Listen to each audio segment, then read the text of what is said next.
Kawan-kawan yang penyabar, hidup di Bandung hari ini adalah hidup penuh kegelisahan sekaligus membingungkan. Dulu saya berasumsi seiring bergeraknya detik, menit, dan jam kehidupan, kota ini akan diiringi oleh kemajuan dan kegembiraan. Namun ternyata saya terlalu naif. Seiring waktu berjalan justru nalar dan mata kita dibombardir oleh banyak kemunduran dan banyak kesemrawutan. Sehingga ada pertanyaan penting yang setiap hari mengugat kita. Mau dibawa kemana esok dan masa depan kita? Negeri dan kota ini sudah dimiskinkan oleh mereka-mereka yang korupsi. Tanpa sadar mereka sedang mencuri masa depan anak cucu mereka sendiri. Jika hidup tanpa visi ini akan mengakibatkan lingkungan kota hancur, perlahan tapi pasti atas nama lokomotif ekonomi. Kota Bandung hari ini memang sedang sakit, dan ciri kota sakit adalah pemerintahnya koruptif, pebisnisnya oportunis, dan kaum intelektualnya apatis. Dan saya merasa kita sedang terjebak di dalam situasi itu. Bandung hari ini adalah Bandung yang padat, sumpek, juga mencemaskan. Kita semua berlari berebutan di atas kapasitas infrastruktur kota yang tak berubah sejak 20 tahun lalu. Setiap jengkal proyek pembangunan baru pasti akan mendesak badan kota ke arah kesakitan. Di setiap musim penghujan, kita cemas oleh banjir yang merendam jalanan. Setiap akhir pekan, banyak dari kita harus mengalah pada tamu-tamu yang berdatangan. Ada kelelahan demi kelelahan hadir di sudut sang Bandung. Sampai kapan? Bandung hari ini adalah Bandung yang sakit dan sesak. Sepanjang mata memandang, yang terlihat adalah kesemrawutan, pelanggaran aturan. Pelanggaran di kota ini menjadi sesuatu yang lumrah karena semua melakukannya berjamaah. Bandung hari ini itu ibarat rumah kecil yang sesak.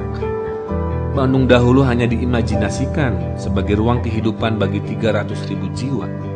Namun hari ini dengan migrasi dan ledakan penduduk, hadir 2,4 juta jiwa.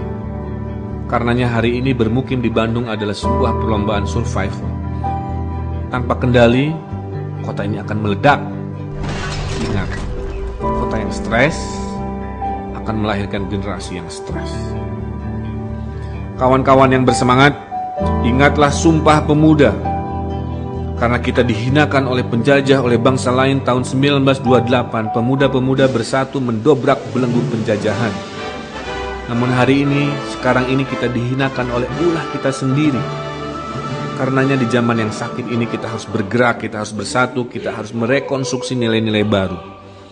Kita harus cerdas agar mampu bersaing, kita harus peduli untuk menjadi solusi, kita harus cerdas dan peduli. Itu adalah modal untuk terciptanya lompatan peradaban Indonesia ke garis batas baru. Indonesia di masa depan dimulai hari ini. Ya kawan-kawan, kita bangun Indonesia baru melalui sebuah rumah yang bernama Bandung. Dari Bandung untuk Indonesia. Pada saat kita kecewa, kita tidak boleh membisu. Pada saat kita dihinakan, kita tidak boleh diam. Kita harus bergerak. Tapi kini bukan zamannya lagi mengubah dunia itu sendirian. Kita perlu bersama-sama, kita perlu kolaborasi. Kolaborasi itu ibarat kunci pintu sebuah rumah yang bernama masyarakat madani atau civil society. Kota kita ini bukan tanggung jawab siapa-siapa. Kota kita adalah tanggung jawab kita sendiri. Di hari Rabu di bulan Maret 2013 yang dingin, di kota Pennsylvania, saya diamanati sebuah penghargaan. Di atas panggung, Eugene Birch, Direktur IUR, organisasi pemberi award ini, berkata, "Award ini diberikan karena kami terinspirasi oleh semangat Bandung.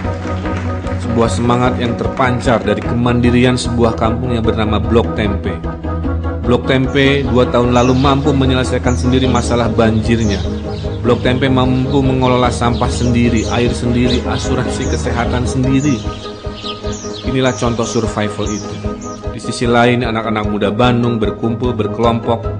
Contohnya seperti dalam wadah Bandung Creativity Forum, mereka terus bergerak, mencari solusi, mencari gagasan untuk masalah-masalah kota Bandung.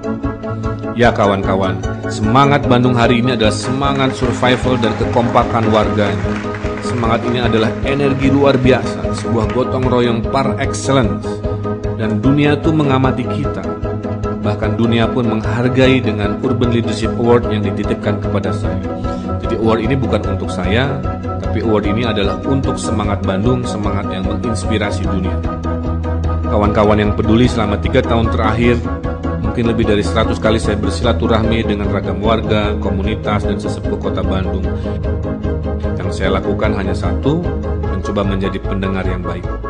Kesimpulannya juga satu, mereka punya inspirasi, mereka punya aspirasi, mereka punya mimpi untuk hidup, bernafas, beraktivitas di kota Bandung yang nyaman dan bermartabat.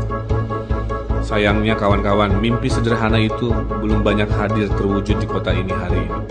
Di bulan Juni 2013 tahun ini, Bandung akan menyelenggarakan pergantian kepemimpinan.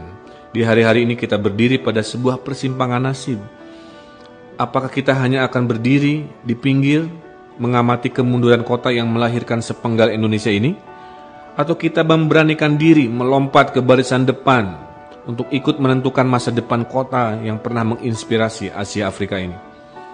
Dengan segala keterbatasan dan kerendahan hati, izinkan saya berjuang untuk mewujudkan mimpi sederhana tapi mulia tadi dengan berkompetisi dalam pemilihan wali kota Bandung 2013-2018. Saya selalu ingat pesan ibu saya, jadilah manusia yang terbaik, manusia yang sudah cukup dengan ego dirinya sendiri, manusia yang konsisten untuk menjadi yang terbaik, untuk jadi manusia yang bermanfaat bagi orang banyak. Niat saya hanya ingin bekerja, memberikan yang terbaik untuk negeri ini, negeri tempat saya lahir dan meminum air tanah bumi pertiwi ini. Kawan-kawan yang baik, mewujudkan mimpi itu tidak bisa saya lakukan sendirian. Saya butuh Anda semua, kita butuh kita semua, dan kita optimis bisa merebut masa depan kita yang lebih baik. Apa guna hidup kalau kita tidak optimis? Saya yakin kita bisa. Selama 100 hari ke depan kita bergerak sama-sama. Selama 100 hari ke depan kita rapatkan barisan. Selama 100 pagi ke depan kita sing-singkan lengan baju kita. Selama 100 siang ke depan kita perkuat tekad kita. Selama 100 sore ke depan kita perteguh niat baik kita. Selama 100 malam ke depan kita curahkan gagasan-gagasan kita. Dan selama 100 subuh ke depan kita perbanyak doa-doa kita. Allah selalu bersama mereka yang berusaha, dan Allah selalu bersama mereka yang berani. Dari lubuk hati saya yang terdalam, saya mengucapkan berjuta terima kasih bagi kawan-kawan yang mau percaya, bagi kawan-kawan yang mau menyisihkan waktu dan energi untuk bergabung dalam barisan relawan ini. Seperti kata orang bijak, daripada selalu mengutuki kegelapan, lebih baik menyalakan lilin-lilin kecil. Sekarang saatnya kita hadirkan nyala lilin-lilin itu untuk masa depan yang terang bagi anak-anak kita. Saya punya mimpi di suatu pagi di hari Minggu yang cerah di tahun 2018, di saat Anda mengantarkan anak-anak Anda bermain di taman kota, saya ingin Anda berkata, "Ya Allah Tuhanku, ternyata 5 tahun lalu waktuku untuk menjadi relawan tidaklah sia-sia." Mari bergerak kawan-kawan, ada kereta mimpi yang harus kita kejar. Malam sunyi, Maret di tahun 2013, Jabat Erat Sahabat, Ridwan Kamil.